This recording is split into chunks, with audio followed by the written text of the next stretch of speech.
ഇരുളിൽ അലയും നരരെ തേടി തരയിൽ വന്നവനേ, കരകൾ പാപക്കരകൾ കഴുകും. ക്രിസ്തുയേശുവിന്റെ നിസ്തുല്യ നാമത്തിൽ ശുഭസന്ദേശത്തിലേക്ക് സ്വാഗതം. വിശുദ്ധ വേദപുസ്തകത്തിൽ യോഹന്നാൻ എഴുതിയ സുവിശേഷം 20-ാം അധ്യായം 29-ാം വാക്യത്തിൽ നാം ഇപ്രകാരം വായിക്കുന്നു: യേശു അവനോട്, നീ എന്നെ കണ്ടതുകൊണ്ട് വിശ്വസിച്ചു, കാണാതെ വിശ്വസിച്ചവർ ഭാഗ്യവാന്മാർ എന്ന് പറഞ്ഞു. കർത്താവായ യേശുക്രിസ്തു തൻ്റെ ഭയചകിതരും ദുഃഖിതരുമായ ശിഷ്യന്മാരുടെ അടുക്കൽ വന്നപ്പോൾ തോമസ് അവിടെ ഉണ്ടായിരുന്നില്ല. മറ്റ് ശിഷ്യന്മാർ അവനോട്, ഞങ്ങൾ കർത്താവിനെ കണ്ടു എന്ന് പറഞ്ഞപ്പോൾ, ഞാൻ അവൻ്റെ കൈകളിൽ ആണിപ്പഴുത് കാണുകയും ആണിപ്പഴുതിൽ വിരലിടുകയും അവൻ്റെ വിലാപ്പുറത്ത് കൈയിടുകയും ചെയ്തിട്ടല്ലാതെ വിശ്വസിക്കുകയില്ല എന്ന് അവൻ അവരോട് പറഞ്ഞു.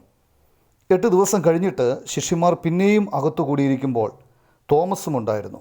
വാതിലടച്ചിരിക്കെ യേശു വന്ന നടുവിൽ നിന്നുകൊണ്ട്, നിങ്ങൾക്ക് സമാധാനം എന്ന് പറഞ്ഞു. പിന്നെ തോമസിനോട്, നിൻ്റെ വിരൽ ഇങ്ങോട്ട് നീട്ടി എൻ്റെ കൈകളെ കാണുക, നിൻ്റെ കൈ നീട്ടി എൻ്റെ വിലാപ്പുറത്ത് ഇടുക, അവിശ്വാസിയാകാതെ വിശ്വാസിയായിരിക്കുക എന്ന് പറഞ്ഞു. യേശു അവനോട്, നീ എന്നെ കണ്ടതുകൊണ്ട് വിശ്വസിച്ചു, കാണാതെ വിശ്വസിച്ചവർ ഭാഗ്യവാന്മാർ എന്ന് പറഞ്ഞു. കർത്താവായ യേശുക്രിസ്തു പറഞ്ഞതിൻ്റെ അർത്ഥം ഇതാണ്: ആരെങ്കിലും സുവിശേഷം കേട്ട് വിശ്വസിച്ച് അംഗീകരിക്കുന്നുവെങ്കിൽ അവൻ ഭാഗ്യവാനാണ്. കാരണം ദൈവം അവൻ്റെ പാപങ്ങൾ ക്ഷമിക്കുന്നു, അവൻ ദൈവവുമായി നിരപ്പ് പ്രാപിക്കുന്നു, അവൻ ഭാഗ്യവാനാണ്. അവർ സ്വർഗരാജ്യത്തിന് അവകാശികളാകുന്നു, അവരെ ദൈവമക്കൾ എന്ന് വിളിക്കുന്നു. വിശ്വാസം കർത്താവിൻ്റെ വചന കേൾവിയാലാണ് ഉണ്ടാകുന്നത്.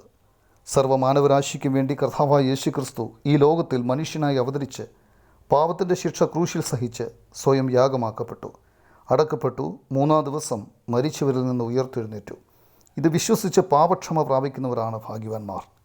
യേശുക്രിസ്തു വിശ്വാസം അർപ്പിച്ച് ദൈവവേദനായി തീർന്ന് അനുഗ്രഹിക്കപ്പെടുവാൻ നിങ്ങൾ ആഗ്രഹിക്കുന്നില്ലേ?